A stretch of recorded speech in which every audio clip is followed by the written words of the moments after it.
Salam Bapak Ibu, salam kasih damai dan sejahtera. Mari kita buka pertemuan kedua kita ini, pendampingan orang tua calon komuni pertama dengan doa. Dalam nama Bapa dan Putra dan Roh Kudus, amin. Segala puji syukur kami aturkan kehadirat-Mu ya Allah Tritunggal Maha Kudus. Engkaulah cahaya hidup kami, pasangan suami istri, para orang tua, untuk memberikan pendampingan kepada anak-anak kami, sehingga anak-anak kami dapat tumbuh berkembang dewasa imannya dan selalu mencintai Dikau ya Allah Tritunggal yang Maha Kudus. Kami bersyukur bahwa kami dipercayakan sebagai orang tua dan dapat mengantar anak kami untuk menerima sakramen Ekaristia Maha Kudus yang beberapa hari ke depan atau beberapa waktu nantinya ke depan mereka akan segera menerima itu. Dan kami bersyukur telah diberikan pasangan, baik istri kami atau suami kami masing-masing dengan keunikan masing-masing. Semoga kami selalu menjaga cinta kami dengan bantuan Roh Kudus. Semua doa ini kami serahkan dengan perantaraan Tuhan kami Yesus Kristus yang hidup dan meraja kini dan sepanjang segala masa. Amin. Dalam nama Bapa dan Putra dan Roh Kudus. Amin. Baik, kita akan memahami ya. Sebenarnya materi kita ini mudah, 10 perintah Allah, 10 commandment. Nah, itu bisa dibuka di Google ya isi-isinya. Tetapi kalau nanti dibutuhkan ya, mungkin nanti sekretaris kelas itu akan men-sharekan kembali ya. Men-sharekan kembali tentang ajaran gereja. Paling mudah itu ada di Doaku. Nah, di Doaku ini buku praktis penuntun kita. Jadi Bapak Ibu bisa dapatkan ini di Komsos ya, atau di toko-toko. Paling sekitar 45.000 atau 50.000. Apalah artinya itu? Ini dipakai seumur hidup untuk membimbing anak-anak kita. Jadi, ya, boleh. Jadi nanti boleh nanti dipoto juga ke 10 perintah Allah ya. Kalau Mada Bakti itu memang untuk yang ajaran gereja yang dasar ini agak tidak dimasukkan di situ. Tapi kalau di Doaku ini lengkap nih. Jadi 10 perintah Allah ini merupakan sesuatu pegangan baik bagi umat Yahudi maupun umat Kristiani. Ya. Jadi 10 perintah Allah ini diterima oleh Nabi Musa, kemudian tetap dilestarikan dan dilanjutkan oleh gereja Kristen, gereja Katolik sebagai suatu bentuk moral Kristiani, moral. Jadi moral Kristiani ya.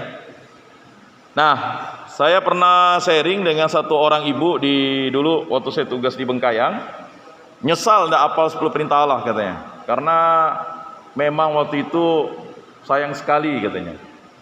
Mengapa ini harus dihafalkan? Karena ini sesuatu moral Kristiani yang paling dasar untuk kita memberikan pendampingan kepada anak. Jadi itu penting bagi kita bersama untuk memahami ke-10 perintah Allah ini. Jadi ke-10 perintah Allah ini merupakan suatu hal menjadi moral Kristiani. Kalau belajar ilmu agama itu ada moral Kristiani 1, moral Kristiani 2. Nah, itu membahas, mengupas tuntas ya. Lalu ada namanya ya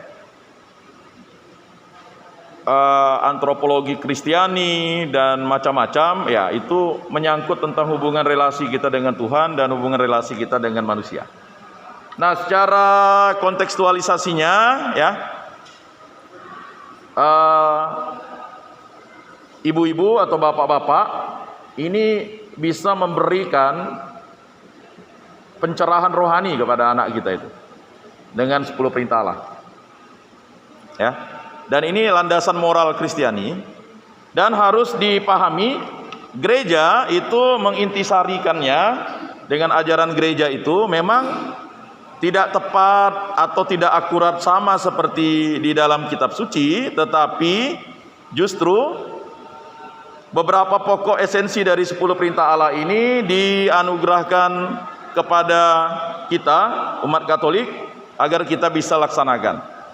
Dan mungkin Bapak Ibu yang dulu ikut mungkin katakumen atau komuni pertama di kampung-kampung, ini syarat mutlak untuk bisa dibaptis atau menerima komuni pertama.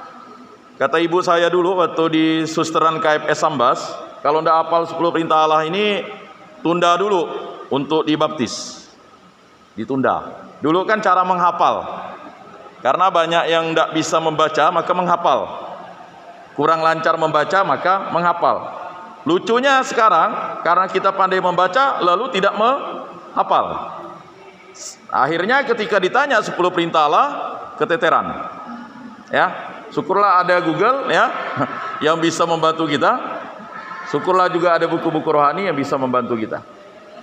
Nah, ke-10 perintah Allah ini ya diintisarikan gereja menjadi sesuatu yang mesti kita tidak hanya hafal tetapi kita harus jalani. Ya. Sama materi yang diberikan kepada anak-anak juga 10 perintah Allah nih nanti. Nah, nanti di rumah bisa bersama-sama dengan anak-anak menghafal kembali ya. Jadi ini merupakan sesuatu yang fundamental ya. Nah, ke-10 perintah Allah ini dimulai dengan Tuhan bersabda. Jadi yang bersabda ini adalah Tuhan. Ya. Lalu Tuhan bersabda, "Akulah Allah Tuhanmu." Nah, itulah. Ya. Jadi ada pengantarnya seperti Dasa Dharma Pramuka. Pramuka itu ya. Kalau pernah ikut pramuka, dulu dikasih jembatan keladainya ya. Kalau pramuka ya. Ada bapak ibu yang ikut pramuka ya pasti di sini. Tacin papare rahandis bersu. Ini enak kan kalau 10 ya. Dasa Dharma Pramuka tuh ya. Saya sampai hafal dari mulai SD, SMP, SMA ya. Kuliah aja enggak ikut pramuka. Ya dari siaga ya kan, penggalang sampai ya penegak kan gitu. Ada pangkatnya dulu.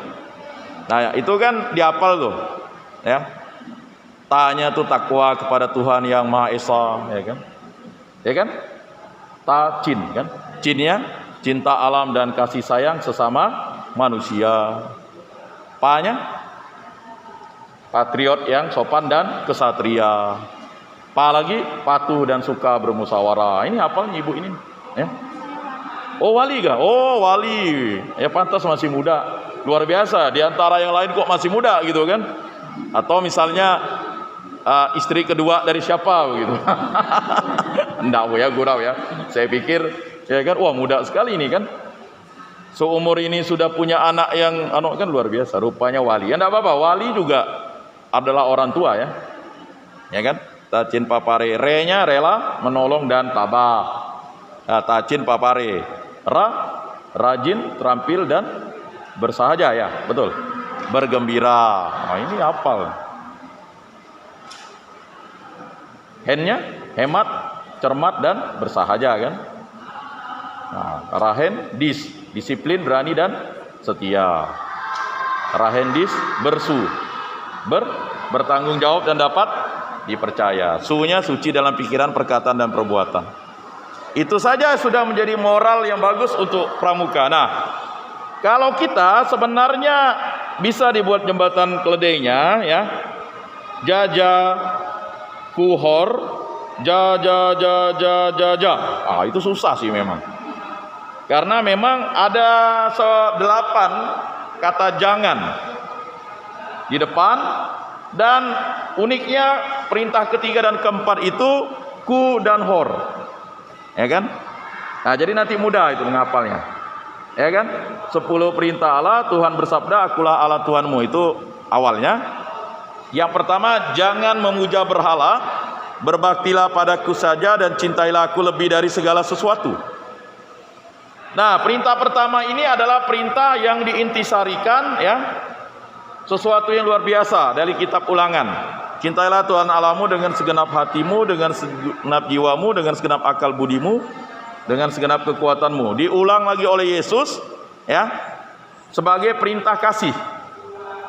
Nah, perintah yang pertama ini jangan memuja berhala. Ini jelas sebagai orang Kristiani, orang Katolik, kita tidak bisa lagi memuja berhala. Kata berhala itu adalah Allah-Allah lain yang bukan Allah Tritunggal yang Maha Kudus. Jadi orang Kristen sering diserang, Allahnya 3. Allah Bapa, Allah Putra, Allah Roh Kudus. Allahnya beranak. Masa Bapak boleh beranak? Ya kan? Padahal Allah Tritunggal yang Maha Kudus itu adalah satu kesatuan. Bapa dan aku adalah satu. Ya kan? Pastilah Bapa itu adalah Roh Kudus. Itu untuk ya menjelaskan. Roh itu tidak kelihatan. Siapa yang bisa melihat roh? Ya, kita kan tidak bisa melihat roh kita nih. Kita hanya melihat jasmani kita. Ya. Makanya roh itu yang kudus itu adalah Allah dan Putra. Nah, itu untuk penjelasannya ya. Karena banyak di antara kita masih kurang mampu mendialogkan iman kita kepada kawan-kawan kita yang beragama lain. Nah, ini agak sulit. Jadi kalau ditanya Allah Tritunggal yang Maha Kudus, kita jawab tidak alkitabiah atau kita jawab asal-asalan. Padahal sebenarnya kita membuat tanda salib itu adalah ya dalam nama Bapa dan Putra dan Roh Kudus, itu kan satu kesatuan. In hoc signo vinces, dengan tanda salib kita pasti menang. Nah ini jawaban yang jelas. Ya. Jangan memuja berhala, jelas di situ, ya. Jangan menyembah ilah-ilah lain, ya. Kemudian ya, janganlah kita memberhalakan sesuatu. Contohnya hari Minggu, ya, makanya ada yang pro dan kontra dengan live streaming. Itu kan hanya media. Tetapi kenyataannya, mohon maaf, saya tidak melakukan survei. Ya, yang luring saja, yang langsung saja di sini tidak fokus, apalagi pakai streaming kan? Adalah yang kita lakukan, ya kan? Ya enggak? Mana mau doa, mana mau marah anak, mana buka pintu orang ngetuk kan? Jadi seakan-akan ya memang ada juga keluarga yang fokus live streaming waktu kita pandemi kan? Ada juga yang tidak live streaming.